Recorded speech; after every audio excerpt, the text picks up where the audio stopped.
Sa atong unang pagbasa, ang mga tao nagreklamo tungod kay wa na sila'y pagkaon, unya disyerto ang ilang nahimutangan. Wa di sila kapananom, mautong niingon sila nga basig mga matay na sila dito sa gutom. Nya mo gini kinaiyas mga tao, basta di na gani pabor niya, reklamo dayon. Ana, no? Lingiyay mong tupad. Yung nakarong si Manaha, kapila na ka ni reklamo. Nga no? Reklamador kay ba?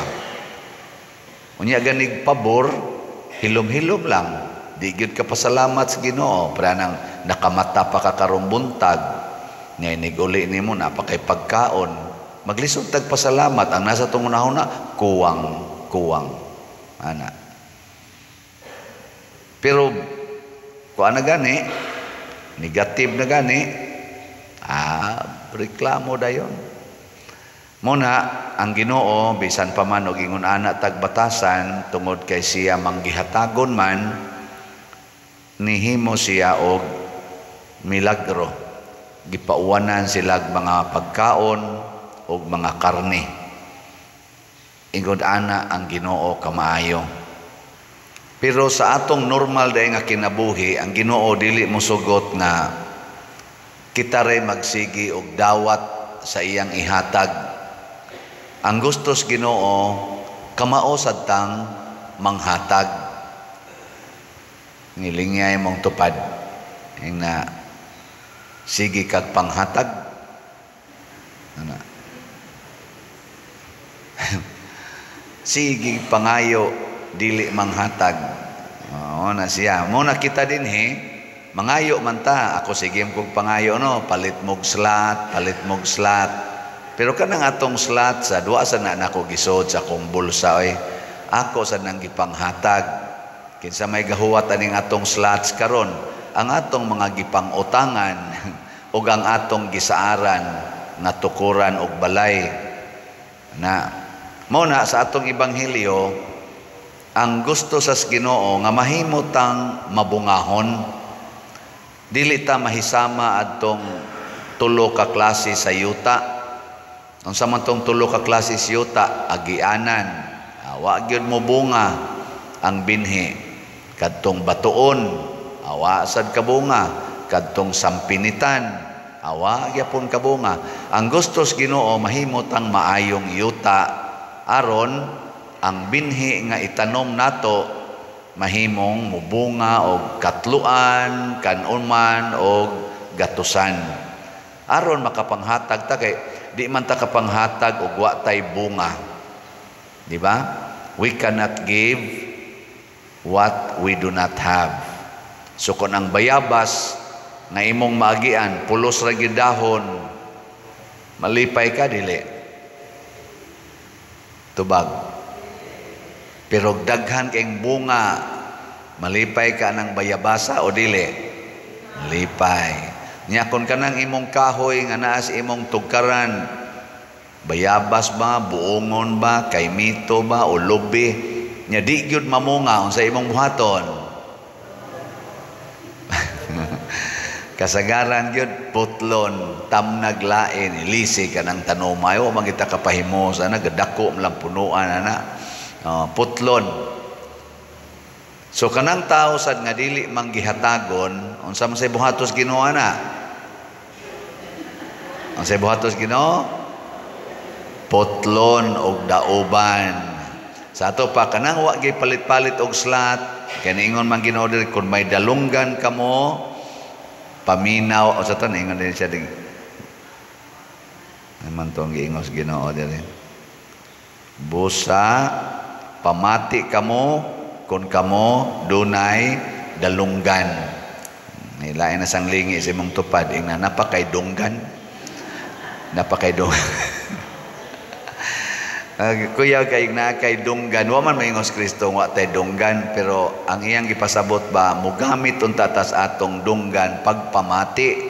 Unsay sugo sa Ginoo. So ang sugo ros Ginoo, manghatag ta og atong bunga. Muna nga i-update ta mo sa atong slot, bunga ni sa atong mga igsuon nga nanghatag. So ang atong God's reward and complete elation nga slot katong grace para ibayad nato sa atong 70 million nga utang, niabot ng atong halin og 10,791 ka slots, na apay 689,209 ka slots nga available tag 100 pesos per slot. Nya doon na ni 70 slot challenge nga tag 7,049 na ka-challenges ang atong nadawat. Nya ang atong Christ Transforming Union with Mama Mary or CTUMM para atong itiwas og tukod sa 12 ka balay, karon napuo na lang kay nakahuman man tag duha last week, napuo na lang ka balay.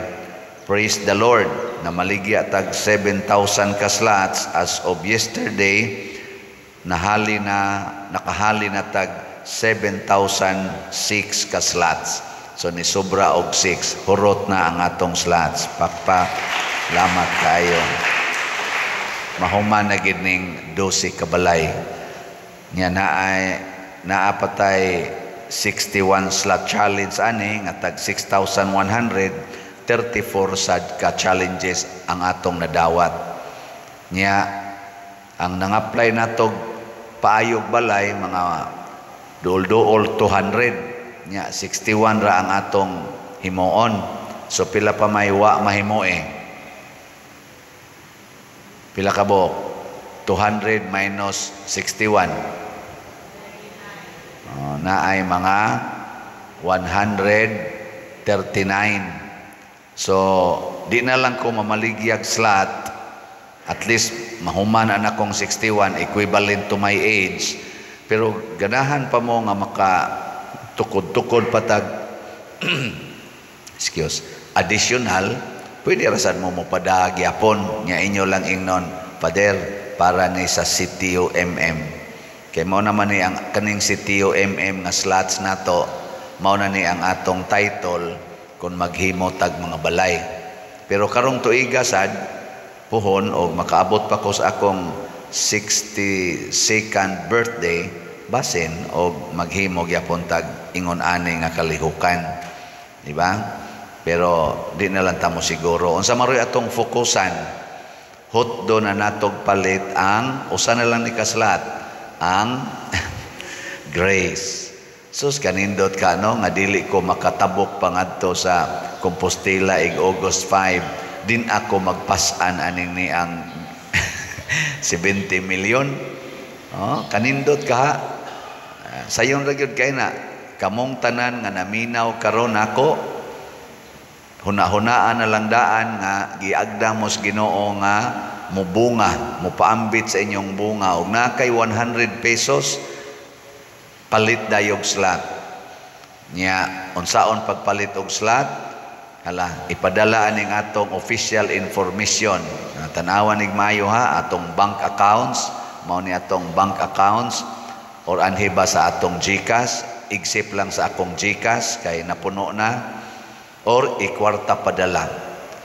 Dali ra kay nas tanan, 100 pesos lang. Pero maka-appeal mo sa challenge nga 70, katong tag 7,000 or more than that, di mas maayo kay ang bunga nga gisisgutan ni Kristo dili man usara, kung dili na ay kunoy katluan, na ay kanuman, na asay gatusan 30, 60 or 100 to tell us aron ta sultihan nga wa di ay limit ang atong pagpaambit. Why limit? Mao na nga kanindot inyo na ning paspasan og palit kay ang ato sa dinhing giutangan nga atong mga contractors, mga almost 20 million man atong giutang pa sa atong contractors. O niya ang ato sad nga katong balay diha ni cafe o nilang kuan Brad Titing, ato man tong nabayran pero inutang gyapon nato. So in short, wa pa gid ta kabayad atong balaya nga worth 50 million. Pero dako na ta, murag mga 15 million na ang atong na partial nila aron maka-move on sad sila sa ilang gibalhinan, pero inutang po to nato. Unya gasigi na sad tawag expect nga mubayad na sad ta karon. O na nga kuan gini kanang duwa ra ba, pero hutdo na nigpalit ang 70 million na or kining 700,000 nga slots, kana murag malimpyo na ta. Bitaw mga igsoon, unsa may mahimong premyo nato kung mahimo tang mabungahon. Unsa man? Matod pa dire sa tubag nato sa Salmo, gihatagan sila sa Ginoo og pan gikan sa langit. Si Moises mao'y sentro niadtong nagpanaw nga mga Israelita. Ug unsa may gibuhat ni Moises, iyang gihatag ang tanan niyang kaugalingon para sa Ginoo ug sa Israelita nga iyang kaigsuonan. Ang kabuutan, ang pagkamanggihatagon ni Moises mao'y basihan sa Ginoo nga gihatagan silag pan gikan sa langit, nakabenepisyo sa uban pang mga katawhan. Millions of people, ang people of Israel nakabenepisyo sa pagkamanggihatagon ni Moises. Kita sa dinhi ni abot man ta Katoliko mga billions naman ta karon, mga 1.5 billion man tang nagtuo ni Kristo, mga labi na mga Katoliko. Bunga sad ta sa pagkamanggihatagon sa mga santos, sugod sa mga apostoles ni Mama Mary, labi na sa mga martyrs, sa mga Pedro Calungsod, Lorenzo Ruiz, kamanggihatagon ni San Vicente Ferrer. Mga bunga ta, munang nakapahimos ta aning daghan og nindot nga mga butang. Kining nahitabo din sa atong parokya, kining atong natampo ngadto sa Capilinia, og sa atong Archdiocesan projects, o sa more than 20 ka mga parokya sa tibuok Pilipinas nga atong napaambitan og tabang sa ilang mga projects. Bunga ni nakatagamtam sila niini, bunga ni sa mga taong nagsakripisyo sa pagkamanggihatagon nganhi sa simbahan. Katapusang lingi sa imong tupad, ingna ba? Na sugod ugma paambitan tika sa akong bunga, na sugod ugma pabungahan tika, Una kamo mga asawa, kada adlaw paambiti ang inyong bana sa inyong mga bunga, sa inyong gugma, sakripisyo, pag-alagad. Ihatag na sama ni Moises ba? Ang inyong mga kamusang mga bana, ihatag po ang inyong mga maayong bunga ngadto sa inyong asawa, dili ng kusmod-kusmod, singhag, kana mga gugma, pagka maalagaron, pagka caring, ihatag na. Maunay pilo-piloon sa Ginoo, himuon na niyang 30, 60 o 100 times. Og mauna na ang makapahimo natong mauswagon. Sa ato rong mga politicians, sa labinas mga elected, naabay mga manggihatago nila na atong iampo. Kay so far, ang ato rong namatikdan sa atong bag-ong gobernador og sa dinhi sa Cebu og ang atong bag-ong mga elected nga mga mayors, apil na dinigid sa ato sa Liloan, mga nagpakita gid sila nga mga manggihatagon. Sa ako sang syudad, sa Sugbo, Cebu City, mayor, manggihatagon gyapon sila og mangging hunahunaon. Ang ila na karong gipanglantaw nga mga projects para sa kaayuhan. Pero nakita pod nato nining nagpadayong siging uwan, porting baha. Murag makaingon sa ta in general sa Pilipinas, labi na dito sa Luzon, Central Luzon, nga mo'y naigo-igo ato mga bagyo, pertig yung baha gyud maayo. Amo na nga mga tao nakapangita, hain naman tong gipromise sa atong presidente nga na wa man tong gipromise report na 5,500 ka flood controls nga purti man yung baha karon. Hain ka to, no? Wa mo mangita ato. Away sa tingaling atong musuna naman sa nirong atong presidente, mo State of the Nation address man ni siya karong buwan na unta, pero mura man tog na postpone ba ka to, tinuod ba to? Kay tungod ko no sa grabing baha, i-postpone na lang hasta ang suna na anod sa baha. Kaingon ko ba na i-postpone kay grabe kaayo ang kaning epekto kuno sa kaning baha. Nako karon nakaamgo na gid ning atong presidente nga hastang iyang suna na anod na sa baha.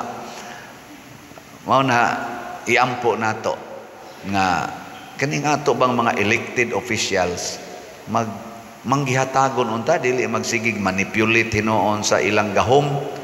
Karon ay nasa ilaing isyu na ay congresswoman nga representative sa usa ka partido. Murag na drama-drama, ikaupat na niyang terms karos paglingkod sa Congress. Di ba ang maximum sa Congress 3 terms raman, pero tungod kay party list siya nabilong, murag dunay gamay manipulation dito sa party list nga nahitabo mulingkod lang yapon siya karong 20th Congress, pero ikaupat na niyang term diha sa Congress niya. Mutugot rasad ang kumilig niya niya hinooy wala pa kaabot og 3 terms, elected pa gyud, gidisqualify. Di ta kasabot na ay elected nga wapasa gyud makaabot og 3 terms, gidisqualify nya niya say napil this election gipalingkod. Niya say sobra na 3 terms, palingkoron mo na kining mga klasihas, mga officials nato sa gobyerno, mao ni sila ang mga kahoy nga dili mabungahon, may kainay silang putlon og dauban. Ato ni silang putlon, labi na panahon na sa eleksyon sunod, pabotlon tanan ni sila. Ato na ning timan-an. Kaya nga naman, way kapuslanan, nag-usik lang sa yuta, nag-usik lang sa atong buhis, nag-usik lang sa mga opportunities na gihatag sa Ginoo nato. Kanang mga leaders sama ni Moises, sama sa mga santos, mo nay atong pangitaon, dili tingali perfect, pero at least manggihatagon.